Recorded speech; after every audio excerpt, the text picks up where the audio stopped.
বরাক উপত্যকার শিলচর অম্বিকাপট্টিতে বিশেষ ভূমিকা পালন করেছে নবনীতা কেক কর্নার।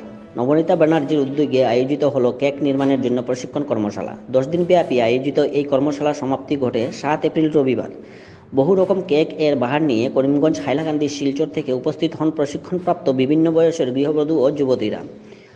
আম, আনারস, খেজুর, vanilla flavour, chocolate, strawberry, sugar free cake, butterscotch, veg, নিরামিষ কেক সহ বিভিন্ন সুস্বাদু রংবেরঙের কেক নির্মাণ করে প্রশিক্ষণপ্রাপ্ত উৎসাহীরা। কর্মশালার শেষ দিন এবং সাধারণ নাগরিকদের মধ্যে বিতরণ করা হয় বিভিন্ন ফ্লেভারের সুস্বাদু কেক। কর্মশালা ও কেক নির্মাণের মাধ্যমে নিজেদের জীবিকা অর্জন ও স্বনির্ভর হওয়ার এই প্রচেষ্টার বিষয়ে কিছু তথ্য তুলে ধরেন নবনীতা কেক কর্নারের কর্ণধার নবনীতা ব্যানার্জি। শিলচর থেকে দিব্য চক্রবর্তীর রিপোর্ট। নমস্কার, আমি Nabanita, cake corner by Nabanita, শিলচরের থেকে।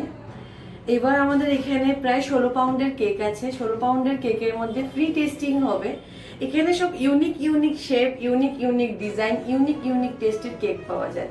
তার মধ্যে আছে পান কেক, কুলফি ফালুদা, বাটারস্কচ, তারপরে আছে এখানে লক কেক আছে। এটা পুরোটাই আমরা কি করেছি জানি, চকলেট ট্রাফেল দিয়ে করেছি। এখানে অনেক নতুন ফ্লেভারের কেক করা শেখানো হয়।